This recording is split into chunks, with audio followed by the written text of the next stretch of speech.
नमस्ते विद्यार्थियों। हमने पिछले पार्ट में पढ़ा था कि अंतर्राष्ट्रीय व्यापार और राष्ट्रीय व्यापार इनमें क्या क्या भिन्नताएं पाई जाती है। इनके हमने पहले 6 पॉइंट पढ़े थे। टोटल पॉइंटों की संख्या 12 है। अब आगे के पॉइंट जो है 6 बचे हुए पॉइंट वो अब हम पढ़ने वाले हैं। ठीक है विद्यार्थियों, अर्थात 7वां, 8वां, 9वां, 10वां, 11वां और 12वां पॉइंट। इसे मैंने 1, 2, 3 में बांटा है ताकि आपको कोई समस्या नहीं हो। तो चलिए हम चालू करते हैं, स्टार्ट करते हैं। हमारी अगली समस्या आती है परिवहन की समस्या। परिवहन की समस्या क्या?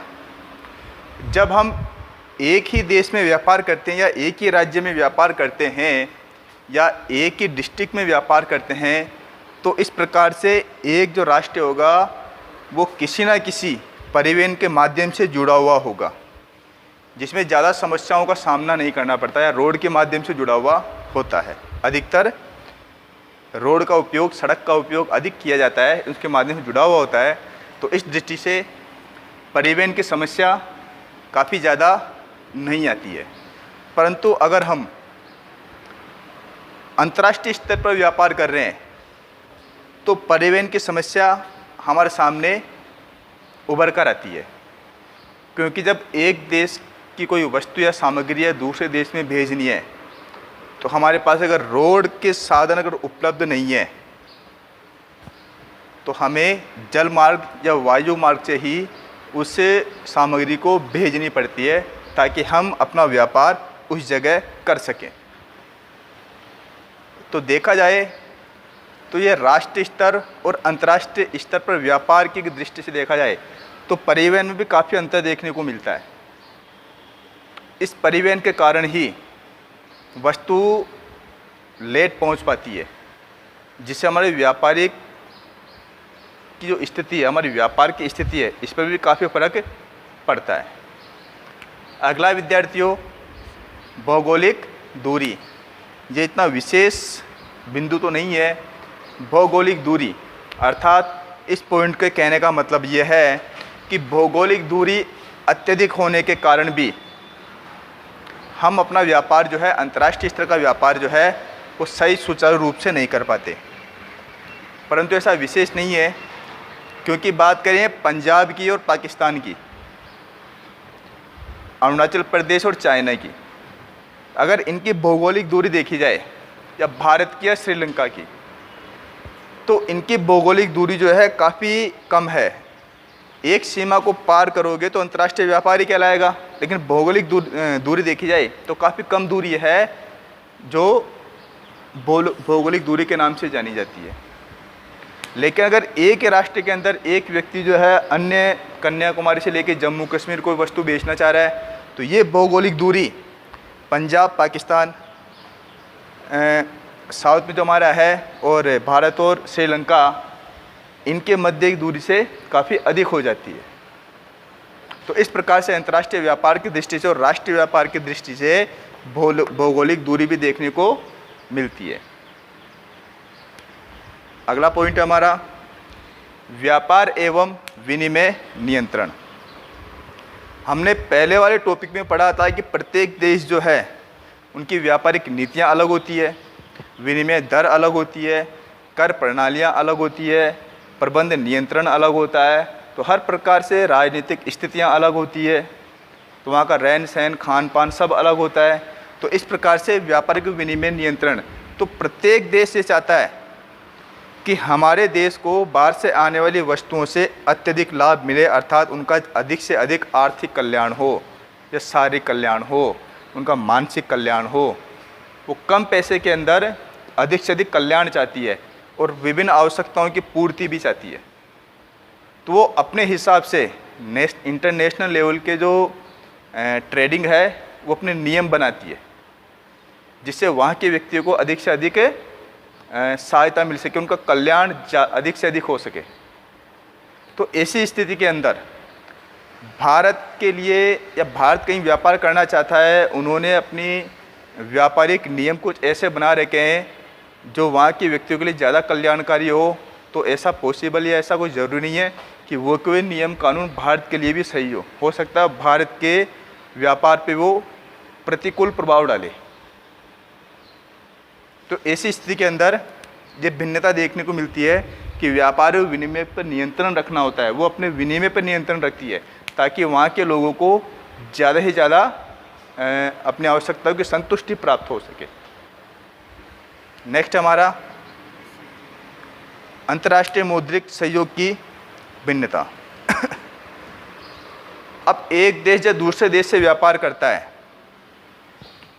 तो सीधी सी बात है, इसमें इंटरनेशनल जो मॉनेटरी है, अंतर्राष्ट्रीय मुद्रा, उसका काफ़ी अहम रोल हो जाता है। तो आपने पढ़ा होगा कि अंतर्राष्ट्रीय स्तर पर मुद्रा को कंट्रोल करने वाले जो हमारी बहुत सारी संस्थानें हैं, अंतर्राष्ट्रीय मुद्रा कोष, अंतर्राष्ट्रीय वित्त कोष, वित्त निगम, तो ये जो इनके द्वारा जो बनाए गए नियम हैं, उन नियम के अकॉर्डिंग ही हमें ट्रेडिंग करनी होती है, इंटरनेशनल ट्रेडिंग करनी होती है, अंतर्राष्ट्रीय व्यापार करना होता है।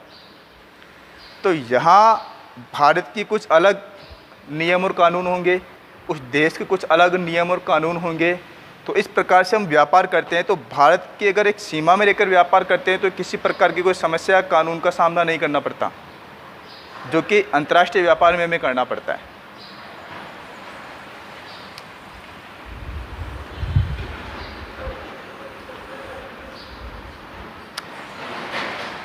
अगला है भुगतान की समस्या। भुगतान की समस्या क्या? जब आप किसी अन्य देश से किसी प्रकार का क्रय विक्रय कर रहे हो, माल का क्रय विक्रय कर रहे हो, तो हमें वहाँ पर भुगतान भी करना होता है। अगर एक देश के पास मुद्रा जो है, मौद्रिक मुद्रा जो है उस देश की कम है, हम माल ज़्यादा भेज रहे हैं, तो हम वहाँ पे माल अत्यधिक नहीं भेज सकते क्योंकि वहाँ पर भुगतान की समस्या है। इस प्रकार से वो अपनी मुद्रा को, वो देश जो है अपने देश में रोकना चाहता है ताकि उसकी मुद्रा देश से बाहर नहीं जाए।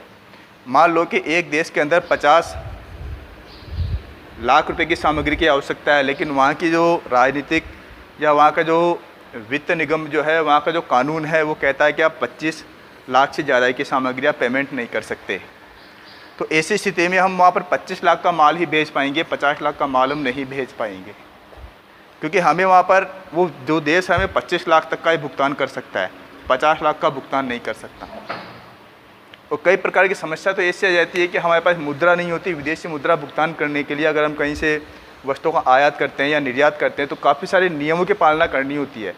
तो ये नियमों की पालना अंतर्राष्ट्रीय व्यापार में करनी होती है, जबकि राष्ट्रीय व्यापार में एक भौगोलिक सीमाओं के अंतर्गत अगर हम व्यापार कर रहे हैं तो वहाँ पर इस प्रकार के नियमों की पालना हमें नहीं करनी पड़ती। तो इस प्रकार से राष्ट्रीय व्यापार और अंतर्राष्ट्रीय व्यापार में भिन्नता देखने को मिलती है। अगला हमारा अंतर्राष्ट्रीय व्यापार की विशिष्ट समस्याएं।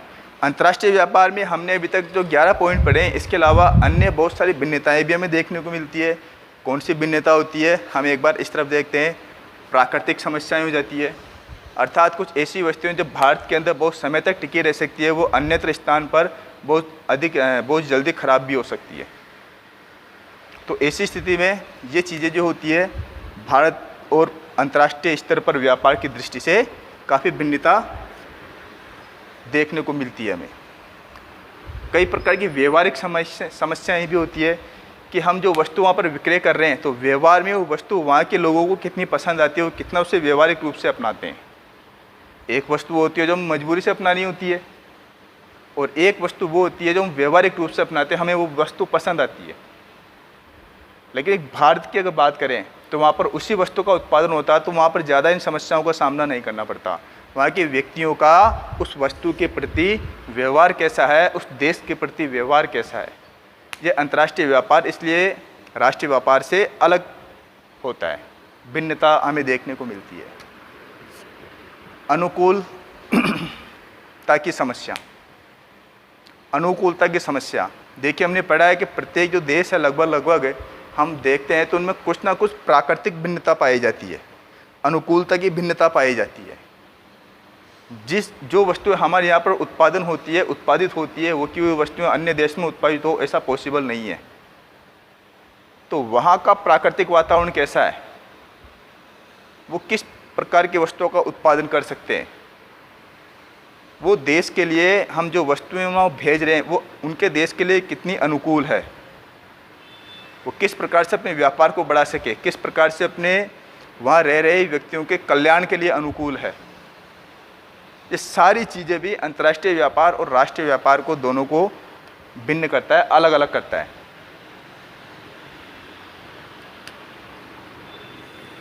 व्यापारिक प्रतियोगिताओं का सामना।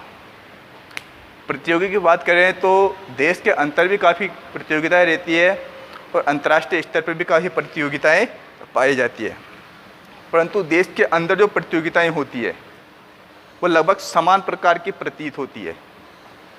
और अंतर्राष्ट्रीय स्तर पर देखा जाए तो प्रतियोगिताओं में भिन्नता पाई जाती है।